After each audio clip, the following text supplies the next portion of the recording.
Los caballeros. Aristófanes. Traducción española de referencia. Don Federico Baráibar y Zumárraga. Edición y prólogo. Dr. Jorge Faymark Vidovic López. Ediciones Clio. 2026. Prólogo. Editorial. Aristófanes y la sátira de la demagogia en Los Caballeros. Pocas obras de la comedia antigua conservan con tanta intensidad la energía política, la audacia satírica y la fuerza teatral de Los Caballeros de Aristófanes. Representada en Atenas, en el contexto de la Guerra del Peloponeso, esta pieza no se limita a ridiculizar a un adversario público, ni a divertir a un auditorio familiarizado con los nombres, disputas y pasiones de su tiempo. Es, ante todo, una intervención directa en la vida de la ciudad. Una comedia concebida como combate, como denuncia y como ejercicio de libertad frente al poder de la palabra degradada. En Los Caballeros, Aristófanes dirige una de sus invectivas más severas contra Cleón, figura dominante de la política ateniense tras la muerte de Pericles. Cleón aparece transfigurado bajo la máscara del Paflagonio, un servidor insolente, vociferante y adulador que ha logrado someter la voluntad de su amo, Demo, personificación del pueblo ateniense. Esta elección dramática revela la inteligencia política del poeta. No presenta la corrupción como un simple defecto individual, sino como una relación viciada entre gobernante y gobernado, entre demagogo y multitud, entre promesa interesada y deseo popular. La Atenas que sirve de fondo a la comedia es una ciudad desgastada por la guerra, por las tensiones internas y por la creciente influencia de los oradores capaces de dominar la asamblea mediante halagos, acusaciones y promesas. Aristófanes percibe en esa situación un peligro mayor que la derrota militar, la pérdida del juicio cívico. La democracia, cuando se deja seducir por quienes explotan sus temores y necesidades, puede convertirse en presa de los mismos hombres que dicen servirla. Por eso la risa de esta obra no es ligera ni decorativa. Es una risa amarga, combativa, destinada a despertar al espectador de la comodidad de la obediencia.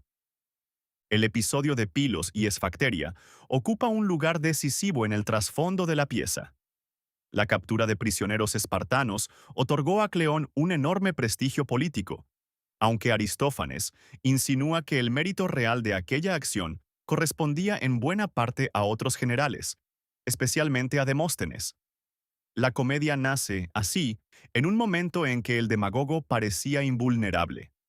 Atacarlo en escena suponía un gesto de gran riesgo. La tradición recuerda incluso las dificultades para representar al Paflagonio, pues la identificación con Cleón era demasiado evidente y podía acarrear represalias. En ese sentido, Los Caballeros muestra hasta qué punto la comedia aristofánica podía convertirse en una forma de resistencia pública. La estructura alegórica de la obra es de una eficacia notable. Demo, el viejo amo de la casa, es irritable, crédulo, caprichoso y al mismo tiempo dueño legítimo del poder. Sus esclavos, Nicias y Demóstenes, sufren los abusos del Paflagonio y buscan el modo de desplazarlo. La solución que encuentran es deliberadamente paradójica. Solo alguien más bajo, más desvergonzado y más hábil en las artes de la plaza podrá derrotar al demagogo. Así aparece el choricero, Agorácrito, personaje vulgar y astuto, destinado a vencer a Cleón no mediante la virtud, sino superándolo en impudencia, gritos, adulaciones y promesas. Esta paradoja constituye uno de los núcleos más penetrantes de la obra. Aristófanes no idealiza ingenuamente la política ni ofrece una salida moral sencilla. Al contrario, muestra un mundo en el que la lucha pública se ha degradado hasta tal punto que el adversario del corrupto debe dominar sus mismas armas para vencerlo. El certamen entre el Paflagonio y el choricero es, por ello, una caricatura feroz de la competencia política. No triunfa quien razona mejor, sino quien adula con más eficacia. No convence quien posee mayor justicia, sino quien sabe alimentar con mayor habilidad los apetitos del pueblo. Sin embargo, la comedia no concluye en el puro desencanto. Hacia el final, Demo es rejuvenecido y devuelto simbólicamente a la dignidad de los tiempos antiguos. La obra imagina una restauración de la ciudad, una recuperación de la prudencia perdida y una apertura hacia la paz. Esa transformación final no cancela la dureza de la sátira, pero permite comprender que Aristófanes no escribe desde el nihilismo. Su burla nace de una exigencia moral. La ciudad puede degradarse, pero también puede reconocerse, corregirse y volver la mirada hacia los modelos de virtud cívica que cree haber abandonado. La presente edición recupera la traducción directa del griego realizada por don Federico Baráibar y Zumárraga, publicada en Madrid por la imprenta central a cargo de Víctor Saiz, dentro de la colección Biblioteca Clásica, en 1880.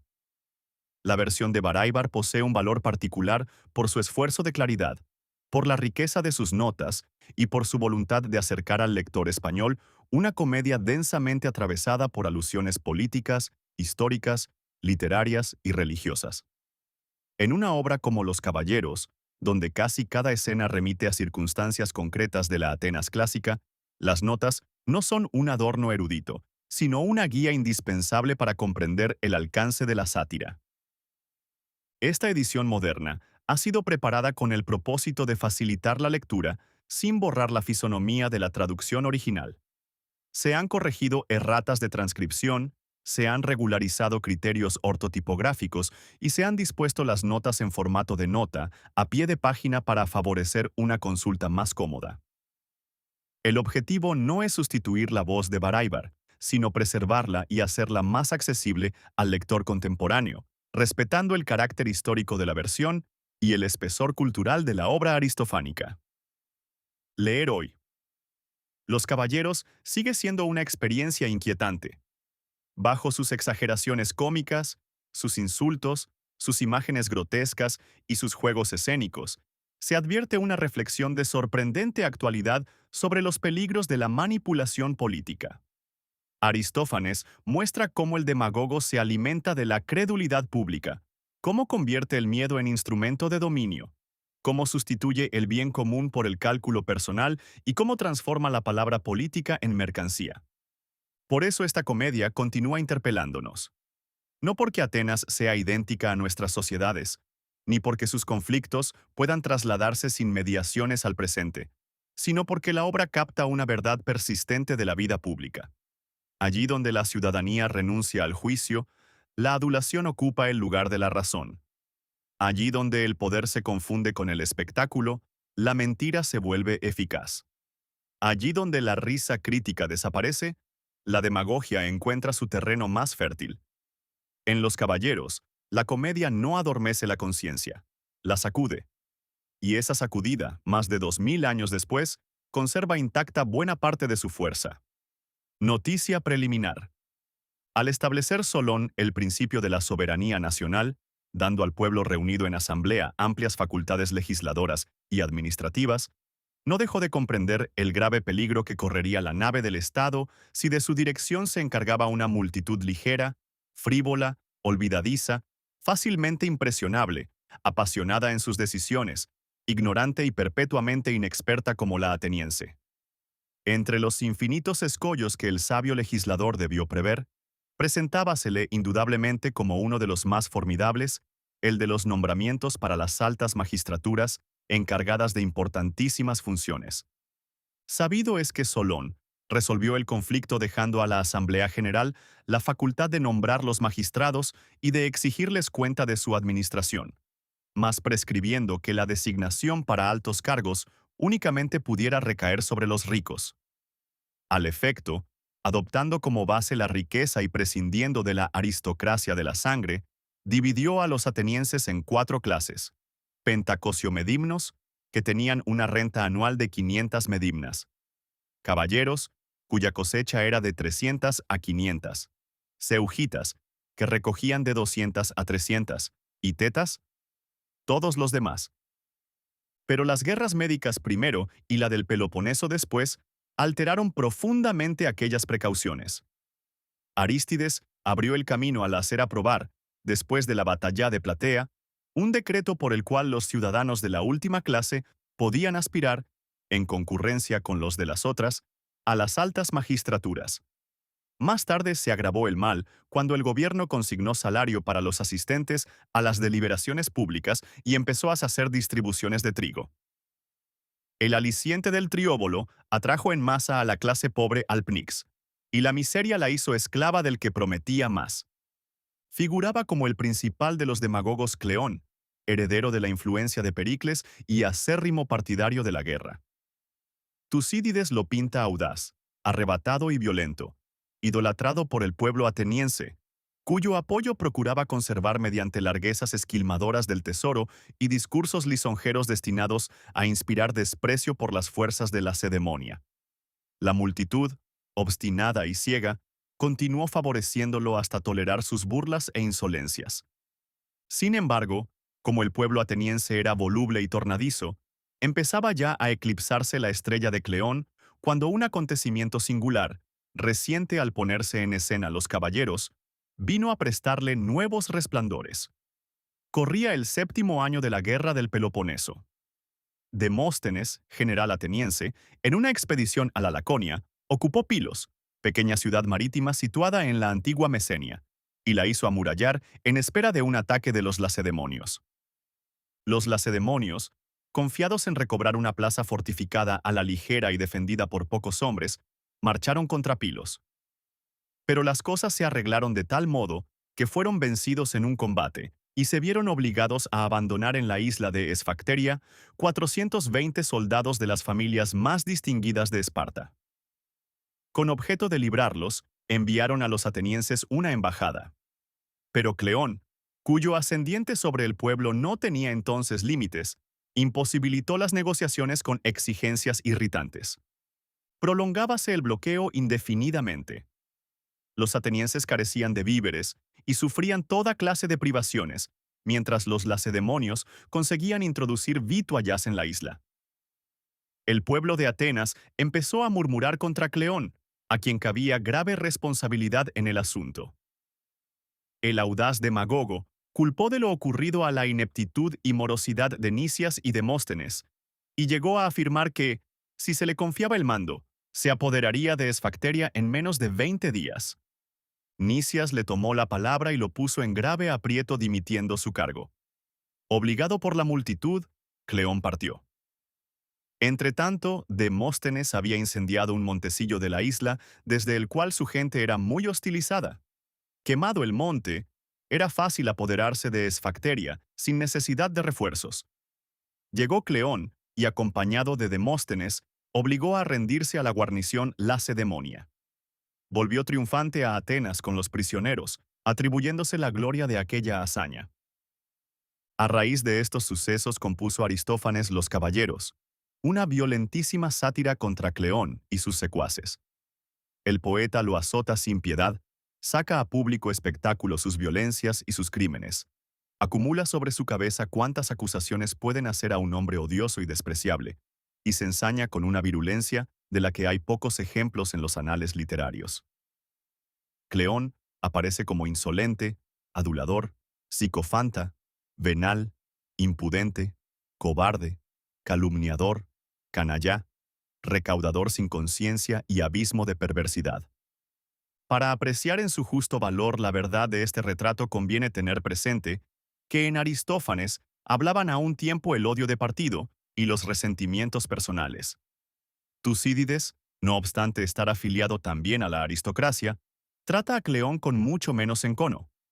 Pero Aristófanes, después de los ataques que había sufrido, creyóse autorizado a todo y lanzó contra el hombre más poderoso de su tiempo los dardos de su burla inextinguible. En medio de las personalidades que afean los caballeros, no puede menos de aplaudirse el ardiente patriotismo de Aristófanes. Con valor rayano en temerario, el poeta se anima a decir a sus conciudadanos las más amargas verdades. En esta comedia ataca vigorosamente la debilidad del Senado, la impudencia de los oradores, la frivolidad y presunción del pueblo, las concusiones de los funcionarios públicos, las calumnias de los psicofantas, el desorden de la administración, la manía de los procesos, la creciente inmoralidad de las costumbres y la funesta oposición a la paz. El pueblo ateniense está personificado en los caballeros por Demo, viejo chocho y gruñón, de carácter áspero e irascible. Dos de sus esclavos, Nicias y Demóstenes, se quejan de que uno de sus camaradas, como perro salamero, a fuerza de adulaciones y servilismo, ha logrado sorber el seso al buen anciano y gobernar a su antojo toda la casa. Este tal es Cleón, al cual nunca llaman por su propio nombre, sino con los apodos de Paflagonio o Curtidor. Buscando un modo de librarse de tan odiosa tiranía, los esclavos consiguen apoderarse de un oráculo en el cual se predice que el Paflagonio debe ser suplantado por un choricero. Apenas concluyen de enterarse de la profecía, aparece uno de aquel oficio en la plaza pública. Nicias y Demóstenes se apresuran a anunciarle su futura gloria y logran vencer sus escrúpulos. Precisamente porque es canallá, audaz y salido de la hez del pueblo, parece destinado a vencer al demagogo. Cleón aparece entonces vomitando calumnias. A su vista, el choricero huye despavorido, pero el coro, formado de caballeros, acude a socorrerlo y lanza una granizada de denuestos sobre el Paflagonio. Poco a poco el choricero se anima, y entre ambos contendientes se entabla un certamen para decidir cuál es más bribón, desvergonzado y canallá. El choricero vence. Cleón acude al Senado y al pueblo, y su rival consigue nuevos triunfos, hasta que al fin se presenta con el anciano Demo, completamente remozado y embellecido. Respecto a la dificultad de apreciar el mérito literario de los caballeros, debe recordarse que gran parte de sus alusiones se refieren a personajes, anécdotas y circunstancias de la Atenas del siglo V a.C. Aún así, la seriedad del ataque, la indignación que hierve en el alma del poeta y el convencimiento de los peligros a que lo exponía su filípica teatral hacen de esta comedia un documento singular de la libertad cómica ateniense. Es también de admirar la pericia con que Aristófanes previene los peligros de su agresión. Liga su propia causa a la de los acaudalados propietarios, de entre los cuales forma el coro. No designa nunca a Cleón por su nombre, aunque se le vea detrás de una alegoría transparente, y halaga los instintos de la multitud, abofeteada en la persona de pueblo, con su regeneración y embellecimiento final. El hecho de no haber querido ningún actor encargarse del papel de Paflagonio, ni haberse encontrado en Atenas artista alguno que quisiera hacer su máscara, demuestra elocuentemente la necesidad de estas precauciones. Los caballeros se pusieron en escena en las fiestas lenias, a raíz de los acontecimientos de Pilos, el año 425 a.C., y obtuvo el primer premio. Personajes: Demóstenes, Nicias, un choricero llamado Agorácrito, Cleón, coro de caballeros, pueblo, personificado en un anciano. La escena pasa delante de la casa del anciano pueblo. Los caballeros: Demóstenes. ¡Oh, qué calamidad! Ojalá confundan los dioses a ese recién venido Paflagonio y a sus malditos consejos. Desde que, en mal hora, se introdujo en esta casa, no cesa de apalear a los esclavos. Nicias. Ojalá perezca desastradamente con sus infames calumnias. Demóstenes. ¿Cómo lo pasas, desdichado? Nicias. Muy mal, lo mismo que tú. Demóstenes. Ven acá, mezclemos nuestros gemidos, imitando los cantos plañideros de Olimpo. Demóstenes y Nicias. Mumu, mumu, mumu, mumu, mumu, mumu. Demóstenes. ¿A qué lamentos inútiles? ¿No convendría más buscar otro medio de mejorar nuestra suerte y dejamos de llantos? Nicias. ¿Cuál podrá ser ese medio? Dímelo. Demóstenes. Dímelo tú. No quiero disputar contigo. Nicias. No, por Apolo. No he de ser yo el primero. Habla sin temor. Después hablaré yo. Demóstenes. Ojalá me dijeses lo que debo decir. Nicias. No me atrevo. ¿Cómo haré para decir eso discretamente, a la manera de Eurípides? Demóstenes. Aparta, aparta, no me llenes de verdolagas. Más vale que inventes un canto de libertad. Di, pues, de una vez. Pasemos. Demóstenes. Sea. Ya digo, pasemos. Nicias. Añade a él que pasemos. Demóstenes. A él. Nicias. Perfectamente. Ahora, como si te arrascases, di primero despacito.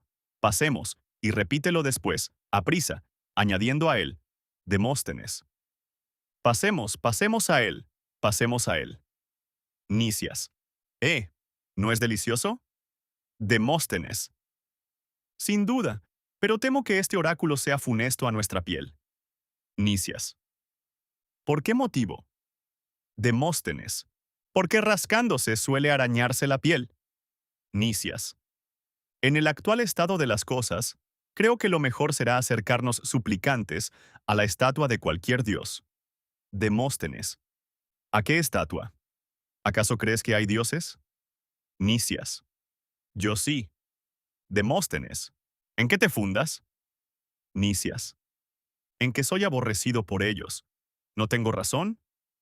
Demóstenes. Me has convencido. Nicias. Pero hablemos de otra cosa. Demóstenes. ¿Quieres que manifieste todo el asunto a los espectadores? Nicias. No será malo, pero antes, rosnémosles que con la expresión de su fisonomía muestren si les son gratos nuestros argumentos y palabras. Demóstenes. Principio ya. Tenemos un amo, selvático, voraz por las habas, irascible, tardón y algo sordo. Se llama pueblo pniciense. El mes último compró un esclavo, zurrador Paflagonio, lo más intrigante y calumniador que puede imaginarse. El tal Paflagonio, conociendo el carácter del viejo, empezó como perro salamero, a hacerle la rosca, a adularle, a acariciarle y a sujetarle con sus correillas. Di, siéndole, dueño mío, vete al baño que ya es bastante trabajo el sentenciar un pleito. Toma un bocadillo, echa un trago, come, cobra los 3 óbolos. ¿Quieres que te sirva la comida? Y arrebatando después lo que cada uno de nosotros había dispuesto para sí, se lo ofrecía generosamente al viejo. Últimamente le había yo preparado en Pilos un pastel lacedemonio. Pues bien, no cede. El caso qué manera se las arregló ese bribón. Pero es que me lo escamoteó y se lo ofreció al amo como cosa suya. Nos aparta cuidadosamente del anciano pueblo, no nos permite servirle. Armado de su y mosquero de correas, se coloca junto a su señor cuando cena, y espanta a los oradores y pronuncia oráculos, y le ha llenado al viejo la cabeza de profecías. Cuando le ve ya chocho, pone manos a la obra. Acusa y calumnia a todos los de la casa y nos muelen a golpes. El mismo Paflagonio corre alrededor de los criados, les pide, les acosa, les arranca regalos, diciéndoles, ¿veis cómo por mi causa les acuden a hilas? Si no hacéis lo que quiero, moriréis hoy mismo. Y nosotros le damos cuanto pide, pues si no, pateados por el viejo, aflojaríanos 8 veces más. Tratemos, pues, cuanto antes, amigo mío, del camino que debemos seguir y a dónde debemos ir a parar. Nicias. Lo mejor será lo que antes hemos dicho, huir. Demóstenes. Pero si nada puede hacerse sin que lo vea ese maldito Paflagonio, él mismo lo inspecciona todo. Tiene un pie en Pilos y el otro en la asamblea. Esta inmensa separación de sus piernas hace que sus nalgas caigan sobre Caonia, mientras sus 2 manos están pidiendo en Etolia y su imaginación robando en Clopidía. Nicias. Lo mejor será morir. Mas procura que muramos como valientes. Demóstenes. ¿Cómo nos arreglaremos para morir como valientes? Nicias. Lo mejor será beber sangre de toro. ¿Hay muerte más apetecible que la de Temístocles? Demóstenes. Sangre no, por mi vida. Mejor será vino del buen genio. Quizás se nos ocurra alguna idea excelente. Nicias. Y, luego, se trata de beber. ¿Pero qué vino? ¿Idea buena puede ocurrírsele a un hombre ebrio? Demóstenes. Pues ya lo creo. Bebes tanta agua que solo aciertas a decir necedades. ¿Te atreves a acusar al vino? ¿De que turba la razón? ¿Acaso hay nada de más eficaces resultados? Escucha. Los hombres cuando beben son ricos, afortunados en sus negocios, ganan los pleitos y son felices y útiles a sus amigas. Ea, tráeme pronto una copa de vino para que riegue mi espíritu y diga alguna gracia. Nicias. Y ay de mí. ¿Qué vamos a sacar de que tú bebas? Demóstenes. Mil ventajas, pero trae la copa. Voy a recostarme aquí. Si llegan a alegrarme el vino, ya verás cómo inundo estos contornos de conceptitos, sentencitas y argumentillos. Entra un momento en la casa y vuelve con el vino. Nicias. ¡Qué suerte! Nadie me ha sorprendido. Demóstenes. Di, ¿qué hace el Paflagonio? Nicias. Harto de vino y panes denunciados, el muy bribón ronca tendido sobre sus cueros. Demóstenes. Entonces escancíame vino con mano pródiga, como si fuera para una libación. Nicias. Toma y haz una libación en honor del buen genio. Bebe, bebe el vino del genio de Pramnio. Demóstenes. Oh, buen genio, esta idea no es mía sino tuya. Nicias. ¿Cómo? Habla pronto. ¿Qué se te ha ocurrido? Demóstenes. Entra en la casa mientras duerme y escamotéale sus oráculos al Paflagonio. Nicias. Lo haré, mas temo que esa idea te la haya inspirado un mal genio. Demóstenes. Anda, en tanto llenaré yo mismo la copa. Tal vez este riego haga germinar en mi cerebro alguna buena idea. Entra en la casa Nicias y vuelve enseguida. Nicias. Con qué furia ronca y se desahoga el Paflagonio. Así es que le he sustraído sin dificultad aquel sagrado oráculo que guardaba cuidadosamente. Demóstenes. Tu destreza no tiene rival. Dámelo para que lo lea. En tanto échame vino a toda prisa. Veamos lo que dice. Oh, qué precioso hallazgo. Dame pronto la copa. Nicias. Toma. ¿Qué dice el oráculo? Demóstenes. Lléname otra. Nicias. ¿Cómo?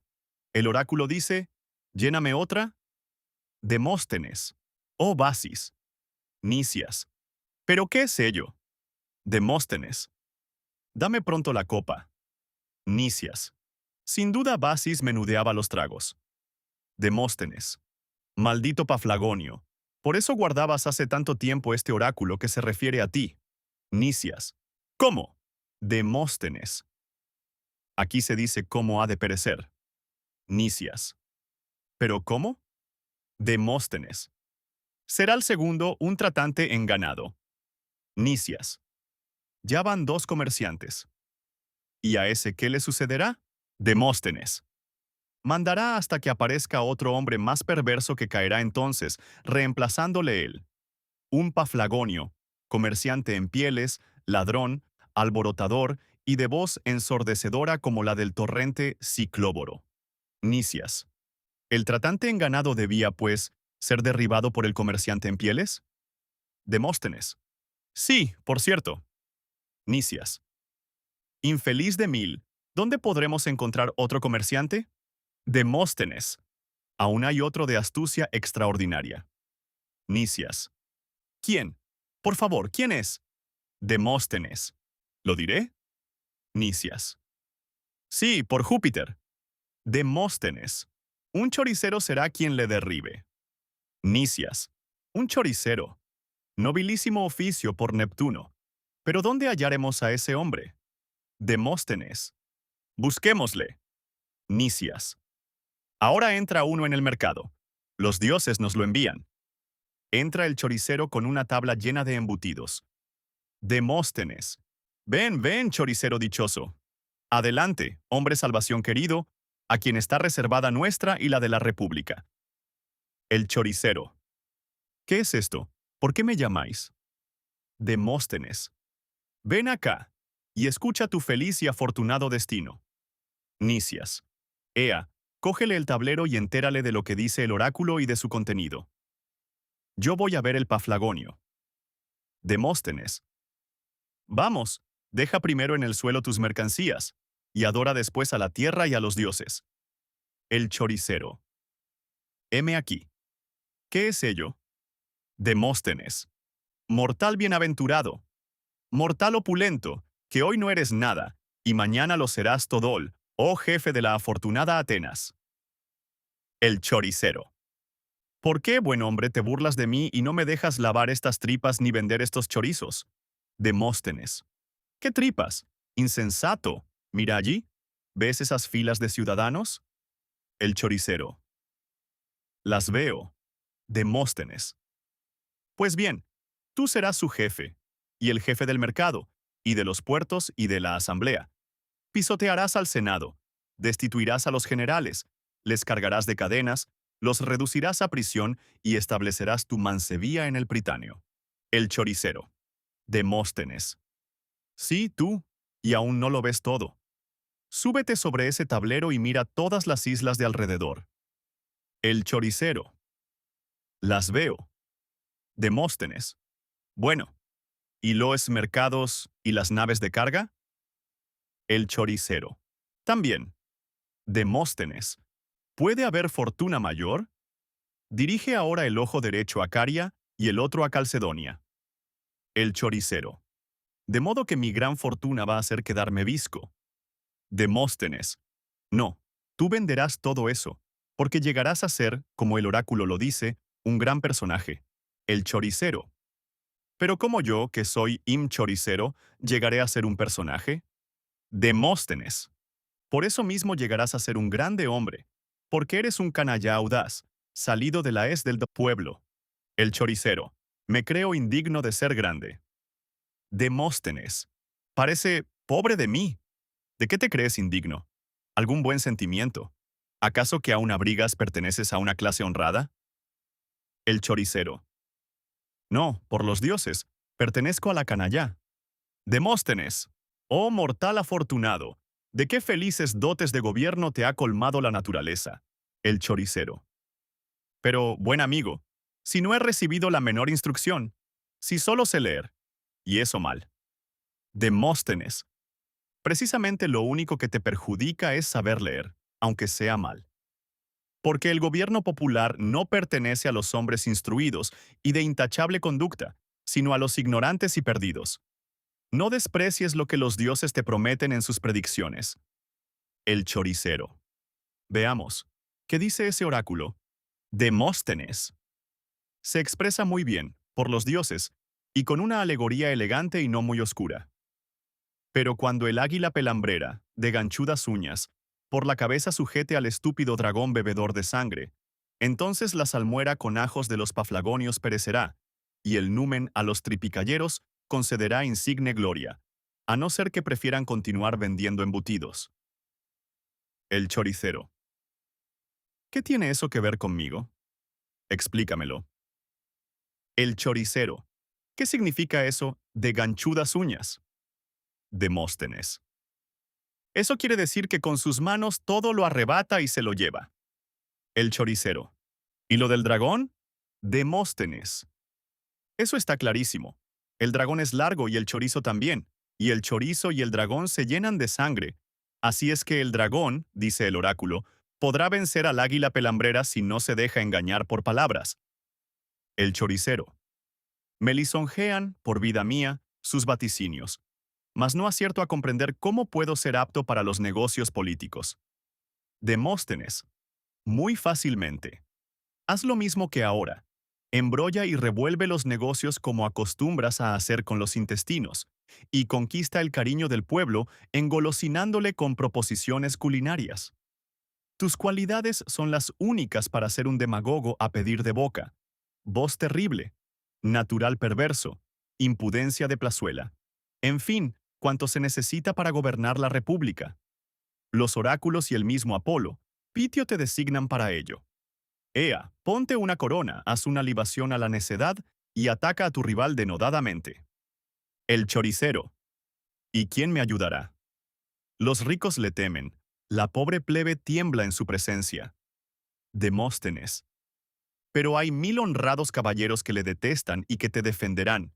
En tu auxilio vendrán todos los ciudadanos buenos y probos, todos los espectadores sensatos y yo con ellos, y hasta los mismos dioses. No temas, ni siquiera verás su rostro, pues ningún artista se ha atrevido a esculpir su máscara. Sin embargo, ya se le conocerá. Los espectadores no son lerdos. Sale Cleón Sexoa, el choricero. Desdichado de mí, ya sale el paflagonio. Cleón. No quedará impune. Lo juro por los 12 grandes dioses, la conspiración que estáis tramando contra el pueblo hace tanto tiempo. ¿Qué hace aquí esta copa de Calcis? No cabe duda de que tratabais de sublevar a los calcidenses. Pero creéis, Moriréis sin remedio, pareja de malvados. Demóstenes. Tú, ¿por qué huyes? Quédate, ilustre choricero. No abandones la empresa. Acudid, caballeros. Llegó la hora. Simón, Panecio, colocaos en el ala derecha. Ya se acercan. Persiste tú también, y dale cara de nuevo. El polvo que levantan te anuncia que ya llegan. Resístele, acométele, hazle que huya. Coro de caballeros. Hiere, hiere a ese canallá enemigo de los caballeros, recaudador sin conciencia, abismo de perversidad, mina de latrocinios, y canallá y 100 veces canallá, y siempre canallá, nunca me cansaré de decírselo, pues lo es más cada día. Pero sacúdele, sigúele, zarandéale, expulsa a ese bribón, maldícele como nosotros persígnele gritando. Cuidado no se te escabulla, mira que sabe los caminos por donde Eucrates se escapó al salvado. Cleón, ancianos eliastas, cofrades del Trióbolo, a quienes yo alimento con mis justas e injustas denuncias, socorredme. Estos hombres se han conjurado para sacudirme. Coro. Y nos sobra razón, porque tú te apoderas de los bienes de todos y los consumes antes de que sean distribuidos, y después tanteas y oprimes a los que han de dar las cuentas, como se tantea inhigo, para ver si está verde o maduro. Y cuando ves algo de carácter débil y pacífico, le haces venir del quersoneso, le agarras por la cintura, le echas los brazos al cuello, le armas la zancadilla, y después de arrojarlo al suelo, te lo tragpas de un solo bocado. Tú siempre estás acechando a los ciudadanos sencillos y mansos como ovejas, honrados y enemigos de pleitos. Cleón. Todos os subleváis contra mí, y sin embargo, ciudadanos, por vuestra causa soy apaleado, pues iba a proponer en el Senado que se construyese en la ciudad un monumento conmemorativo de vuestro valor. Y 54 comedias de Aristófanes. Cleón, apaleado. Oh pueblo, oh ciudadanos, ¿qué fieras me patean el vientre? Coro. ¿También tú gritas, destructor de la República? El choricero. Yo me comprometo a ahuyentarle al punto con mis gritos. Coro. Si tus gritos son mayores, te proclamaremos. Vencedor. Si le sobrepujas en desvergüenza, nuestra será la victoria. Cleón. Yo delato a ese hombre, y sostengo que ha llevado la salsa de sus mercancías a las naves peloponesias. El choricero. Y yo, voto a bríos, acuso a este de haber ido al Pritanio con el estómago vacío, y haber vuelto de él con el vientre lleno. Demóstenes. Y además, saca de allí cosas prohibidas, carne, pan y pescado, lo cual nunca consiguió ni el mismo Pericles. Cleón. Te aturdiré con mis voces, el choricero. Te ensordeceré con mis gritos. Cleón. Te acusaré cuando seas general, el choricero. Te deslomaré como a un perro. Cleón. Ya te cortaré los vuelos. El choricero. Ya te atajaré el camino. Cleón. Mírame de frente. El choricero. También yo me he criado en la plaza. Cleón. Si resuellas te hago trizas. El choricero. Si hablas te cubro de estiércol. Coro. Infame, bribón, bocaza. Tu audacia llena toda la tierra, toda la asamblea, las oficinas de recaudación, los procesos, los tribunales. Removedor de fango, tú has enturbiado la limpieza de la república y ensordecido a Atenas con tus estentóreos clamores. Tú desde lo alto del poder acechas las rentas públicas, como desde un peñasco acecha el pescador los atunes. Cleón. Ya soy yo donde se ha adobado esta conspiración, el choricero. Si tú no supieses adobar pieles, yo no sabría hacer embutidos. Tú que vendías a los labradores la piel de un buey enfermo, curtida de suerte que parecía más gruesa, y apenas la hablan llevado un día se estiraba 2 palmos. Demóstenes. A mí me jugó la misma mala pasada. ¿Cuánto se burlaron mis compañeros y vecinos antes de llegar a Pergaso? Ya nadaba en mis zapatos. Coro. ¿No has hecho desde el principio ostentación de desvergüenza, arma única de los oradores? Tú, que eres el jefe de esa impudente gavilla, sonsacas a los extranjeros opulentos. Por eso el hijo de Hipódamo llora cuando te mira. Pero ha aparecido. ¿Cuánto me alegro otro hombre más bribón que tú, que te arrojará del puesto y a lo que parece, te vencerá en audacia, intrigas y maquinaciones. Fal choricero, Tata. Tú, que te has criado aquí, de donde salen los hombres que valen algo, demuéstranos cuán inútil es una educación honrada. El choricero. Escuchad, pues, ¿quién es este ciudadano? Cleón. ¿No me dejarás hablar? El choricero. No, por cierto, también yo soy un canallá. Coro. Si eso no le convence, dile que también fueron canallas tu padre y tu madre. Cleón. ¿No me dejarás hablar? El choricero. Cleón. El choricero. No, por Neptuno. Discutamos antes para ver a quién le corresponde hablar el primero. Cleón. Oh, voy a estallar. El choricero. No te dejaré. Coro. Déjale, por los dioses te lo pido. Déjale que estalle. Cleón. ¿En qué confías para creerte digno de contradecirme? El choricero. En que sé hablar y hacer chorizos. Cleón. Hablar. Será bueno, si se te presenta algún asunto, ver cómo lo haces picadillo y lo embutes sin dificultad. ¿A qué sé lo que te ha pasado? Lo mismo que a otros muchos. Sin duda has ganado un pleito contra algún infeliz extranjero domiciliado, a fuerza de soñar con tu defensa toda la noche, de hablar a solas en las calles, de beber agua y ensayarte 100 veces con gran molestia de tus amigos. Y sin más, te crees ya un elocuente orador. ¡Qué estupidez! El choricero. ¿Y tú qué licor has bebido para hacer callar con tu charlatanería a toda la ciudad? Cleón. ¿Y habrá quien se atreva a oponérseme?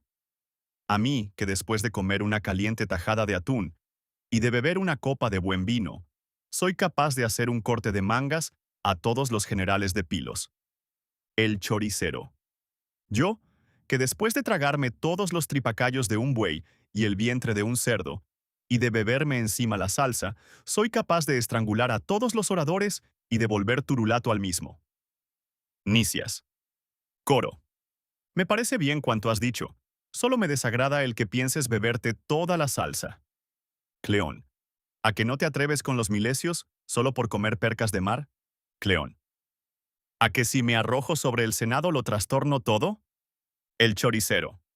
¿A que hago una morcilla con tu intestino recto? Cleón. ¿A que te aplico un puntapié y sales de cabezal? Coro. ¡Eh! Por Neptuno. Para que ese salga tienes que echarme a mí antes. Cleón. En anés cepo de madera te voy a meter. El choricero. Te acusaré de cobardía. Cleón. Cubriré sillas con tu piel. El choricero. Te desollaré para hacer un zurrón de bandidos. Cleón. Te clavaré en el suelo. El choricero. Te haré picadillo. Como hacen los cocineros, arranquémosle la lengua, y mirando a placer por el agujero del ano, veamos si tiene lamparones. Coro. Hay, pues, otras cosas más ardientes que el fuego, y en la ciudad palabras más desvergonzadas que la desvergüenza misma. No hay que despreciar este asunto. Empújale, derríbale. Nada hagas a medias. En cuanto consigas que flaquee en el primer encuentro, verás que es un cobarde. Nosotros le conocemos bien. El choricero.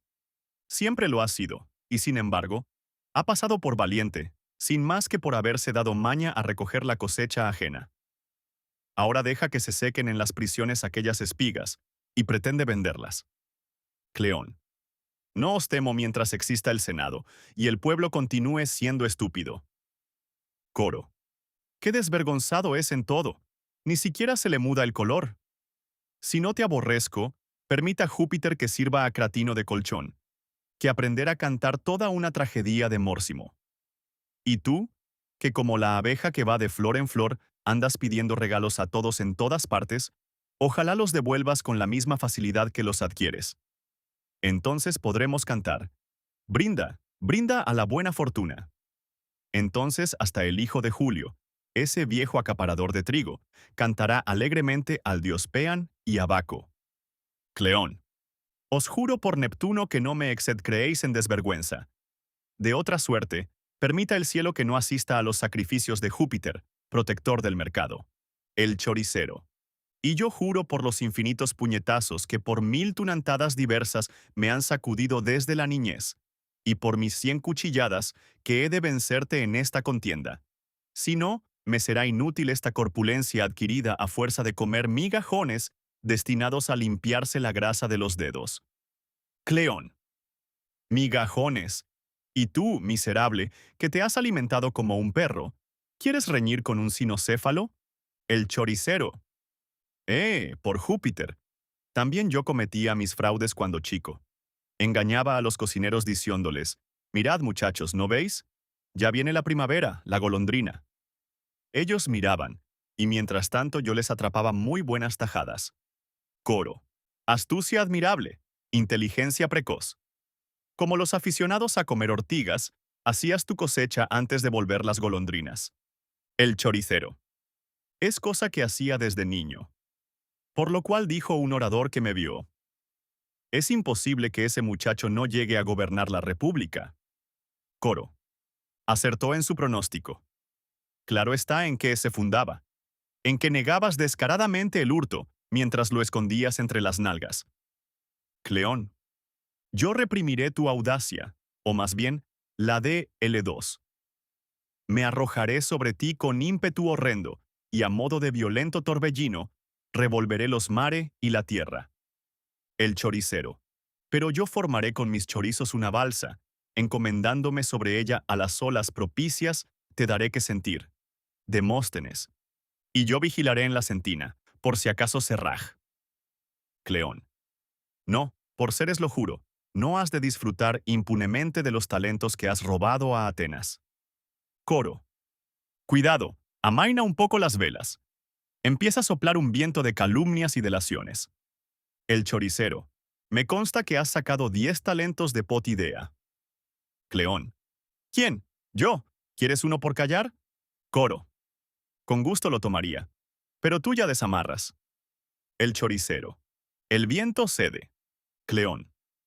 Voy a hacer que te formen 4 causas de 100 talentos cada una. El choricero.